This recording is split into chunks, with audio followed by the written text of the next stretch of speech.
Hello friends, welcome to my channel. आज हम अपना टॉपिक स्टार्ट करेंगे रिसर्च। और ये आपका पेपर 1 के हिसाब से आपका अ, पूरा एक कंप्लीट यूनिट है। और पेपर 2 के हिसाब से साइकोलॉजी के हिसाब से यूनिट नंबर 2 है, ठीक है।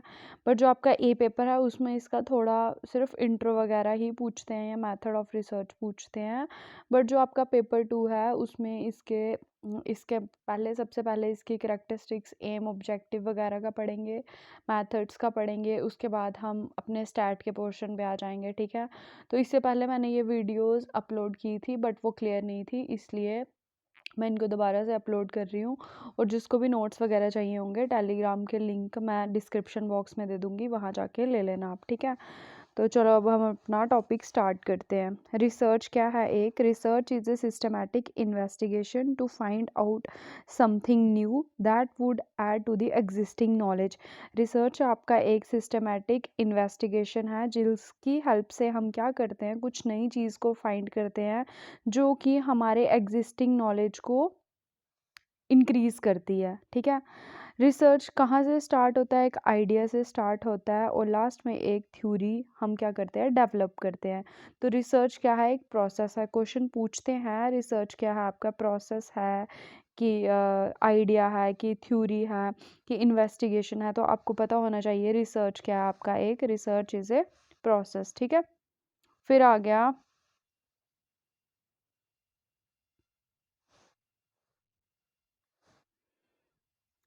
उसके बाद रिसर्च क्या है? 2 वर्ड से बना है, री एंड सर्च।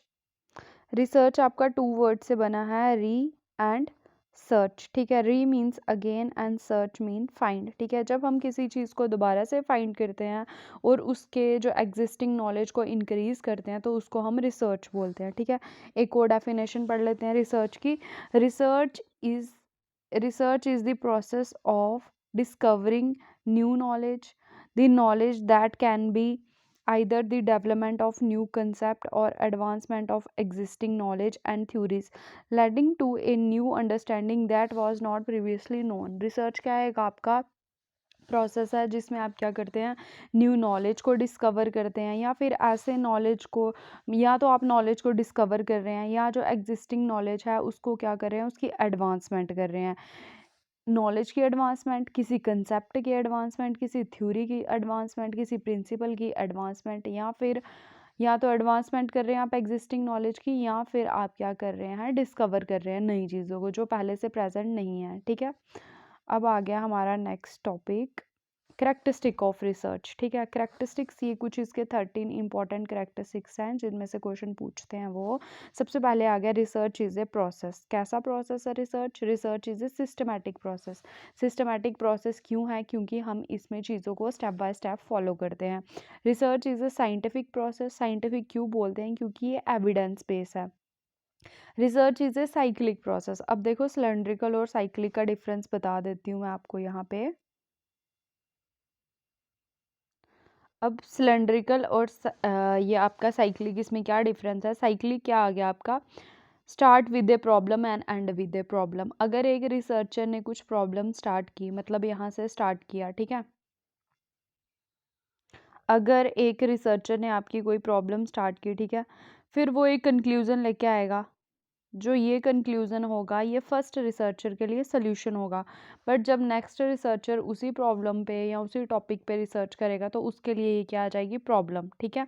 और वो क्या करेगा, यहाँ से अपने सोल्यूशन को स्टार्ट कर, मतलब ये हुआ कि जो एक रिसर्चर की प्रॉब्लम है, सोल्यूशन है, वो दूसरे के लिए प्रॉब्लम है। यहाँ पे ये ख़त्म हुआ, फिर और कुछ नॉलेज ऐड होगा, यहाँ पे ख़त्म होगा, थर्ड रिसर्चर आएगा, वो यहाँ से स्टार्ट करेगा, फिर ऐसे, ठीक है। तो इसका क्या मतलब है, जो आपकी रिसर्च है वो क्या है, आपकी साइक्लिक प्रोसेस है। अब सर्कुलर प्रोसेस क्या होती है आपकी, ये तो ये क्या है, एक ही जगह पे प्रॉब्लम घूम रही है, तो इसमें कोई नई चीज़ ऐड नहीं हो रही है, इसलिए जो आपकी रिसर्च है वो साइक्लिक है, वो सर्कुलर नहीं है। फोर्थ आ गई आपकी, सॉरी फोर्थ नहीं, आपकी फिफ्थ आ गई करेक्टरिस्टिक्स क्या है, एनालिटिकल प्रोसेस है क्योंकि ये पार्ट्स में डिवाइड है। कंक्लूसिव है रिसर्च क्योंकि एंड में हमें किसी ना किसी कंक्लूजन को लेके आते हैं। इम्पेरिकल है यानी ऑब्जर्व्ड बाय सेंसेस, जिस चीज़ को हम सेंस से ऑब्जर्व करते हैं वो क्या है आपकी इम्पेरिकल उसको हम एम्पिरिकल बोलते हैं। लॉजिकल आ गया क्योंकि इसमें हम रूल्स को पढ़ते हैं, इंडक्टिव एंड डिडक्टिव रूल्स को। ऑब्जेक्टिविटी है क्योंकि बायसनेस नहीं है इसमें। रिलायबिलिटी है, रिलायबिलिटी आ गया आपका एक्यूरेसी ऑफ रिजल्ट।